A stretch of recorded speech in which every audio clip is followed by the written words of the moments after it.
Big Country Politics on KTAB continues. Well, hello and welcome to Big Country Politics. This is our Sunday conversation. I am Manny Diaz. This week, our special guest is Brent Chapman. He is the CEO of My NIL Pay. Brent, thanks so much for hanging out with us today. Thank you, Manny, for having me. I look forward to the conversation. Yeah. Well, the name, image, and likeness in college sports is a very, very hot topic. It's been very hot, for the last 10, 15 years now, since that's really picked up a lot of steam. You know, what really comes to mind for me is, playing the old NCAA Xbox game, or even going further than that, where, you would see all these college guys, and now you don't. And then you must be my age, like that, Manny. But you're in the same boat, brother. Yeah.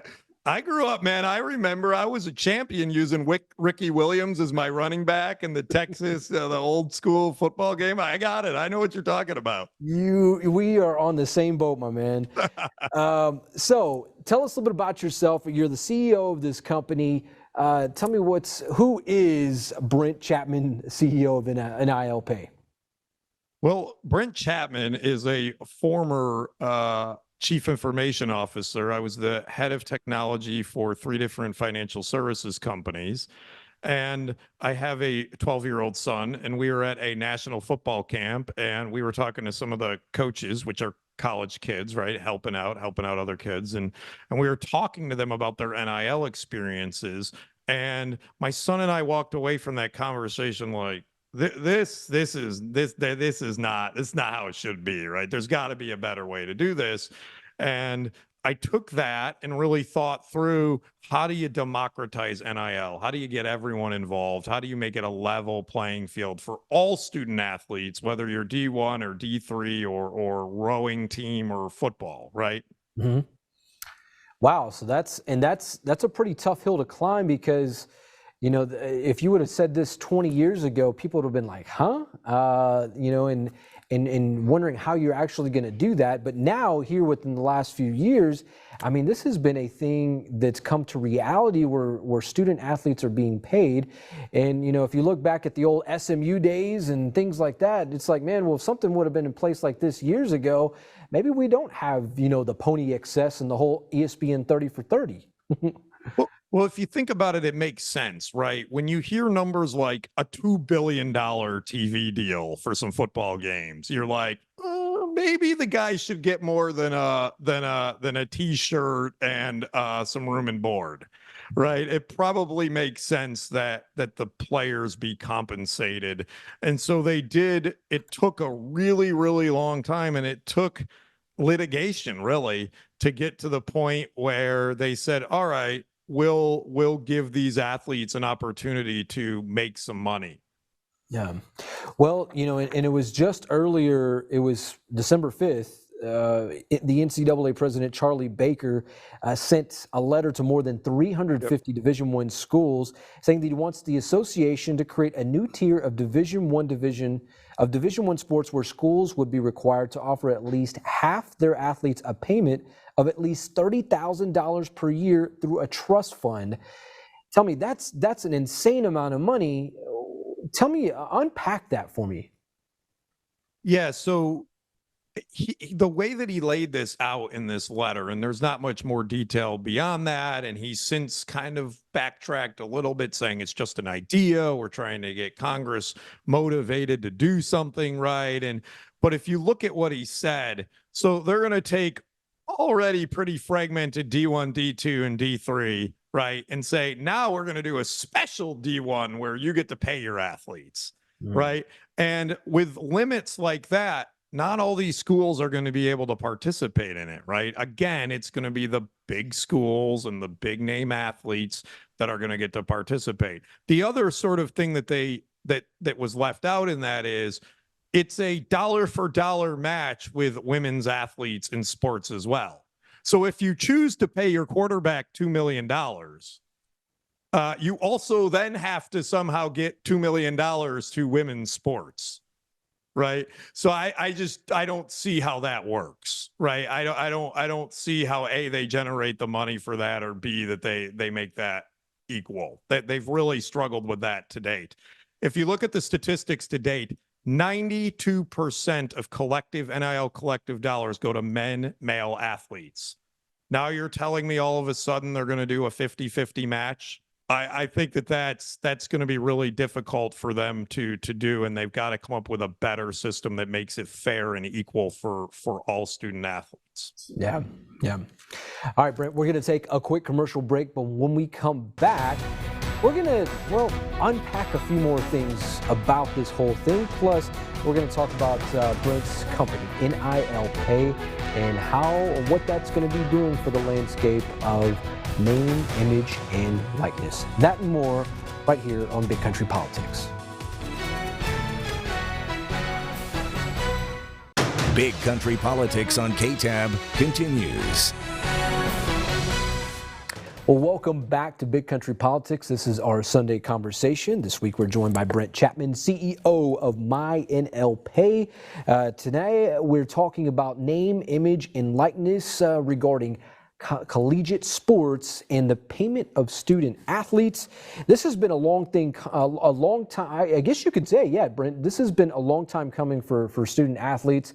Long gone are the day, I guess, are those $100 handshakes, $50 handshakes, because now those things can happen. The Happy Meals that have more than a toy in them. Yes. So if you do see, a defensive back driving up in a Benz, you may not ask too many questions anymore. So it's actually funny. I was at a university visiting recently, and I was walking into the stadium where they practice, and a very large, must have been a lineman, pulls up in his brand new Corvette, gets out, throws the keys to somebody standing there, and then walks in. Like, I don't think it was a valet, but to your point, it is definitely changing the dynamic of how things look on campus. Definitely. Well, we're talking a little bit about how the NCAA is kind of changing the landscape of things in the first segment. Tell me right now, before we kind of move into the future of all this, the current state of name, image, and likeness when it comes to collegiate athletes. Yeah, so where it currently is about 2 years ago, so July 21, they deregulated or made it legal for student athletes to make money. So the idea was that, think about from a professional level, how do those guys make money outside of their contracts? They do shoe deals and TV ads and post on social media. And so the idea was sponsorship money would be now available to student athletes. But what student athletes are companies going to want to invest in, right? Well, the high profile players in the revenue sports. And so it became a very small percentage of athletes that really had the opportunity to monetize their name, image, and likeness. So then what ended up happening is it ended up evolving into, you have collectives, NIL collectives, and other groups that are getting money to raising funds and getting money to student athletes to help create other ways for them to be able to make money while playing at that school. Talking about how we're going to set up this conversation here, and I thought this is a very unique angle. The democratization of NIL opportunities. How do you foresee this playing out? Will the NCAA kind of put a cap on any of this? Yeah, right now the NCAA has been pretty hands off with, go figure it out, right? And so when I say go figure it out, I mean kind of the schools figure it out, the agents, the boosters and the donors and Congress. And so it's been very open. Now it's starting to get more structured. Right. So Congress is starting to discuss it. The NCAA has talked about like this proposal. Right. But really, I still think the way the system is created is it's more so for those high profile athletes and non-revenue sports. And that is why I created my NIL Pay, was to try to create an opportunity for all student athletes to participate in NIL. Yeah, so let's dive into your side of the business. Did I segue that nicely for you? That's Manny? yeah, that's All right, good. perfectly. In fact, I mean, you get it. You're on a podcast here, so let's let's get into that element there. How are you? Because Andy Dalton is also part of this whole thing. Andy Dalton, the Katy Tiger, the Yep, that's right. Horned Frog, the former Dallas Cowboy QB1. Tell me how you guys are kind of coming together with all this. Yeah, so what we did is, so we've created this platform that has all 500,000 student athletes preloaded. So D1 to D3, every sport, every athlete. You find your favorite athlete, whatever school it is that you support, and you say, hey, I want to send them. So you pick, let's say, freshman volleyball player at Abilene Christian University, right? You want to support Peyton Hall. You want to send her $50 or $20 or just whatever. You see her make a great play. So you say, here's $20. It sends her an email to her .edu that says, Brent sent you $20 or fan sent you $50. They go in, register, put in their checking account, and that's it. They accept the funds. It's like Venmo of NIL. It's that simple. And so what makes that legal is the NCAA requires a activation event or a quid pro quo. Well, the fan gets back a piece of digital art with, in this case, Peyton's digital signature on it, and that makes that a compliant and legal transaction for the university and for the NCAA. So for the folks out there that watched the whole Johnny Manziel, documentary a few months ago, how could something like this have helped Johnny football? They could have just paid him. They could have just gone in, picked Johnny Manziel, and put in $10,000 and not had to do all the weird stuff that ended up getting him in a lot of trouble. Right. And I think that is sort of where we're headed. Is now where I think my NIL pay benefits is not the Johnny Manziels. I think it benefits the Peyton Halls of the world, right? The volleyball players, the soccer players, the Olympic sport athletes, because now they're not relying on a brand that wants to put them in a commercial or tweet about them.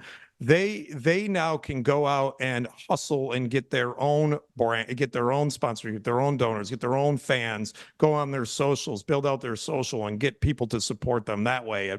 It puts the power of NIL into their hands and gives everyone a fair opportunity to monetize their NIL. That's very cool, and that's forward thinking, if you ask me. Well, the goal, yeah, you're definitely right. And the goal really is here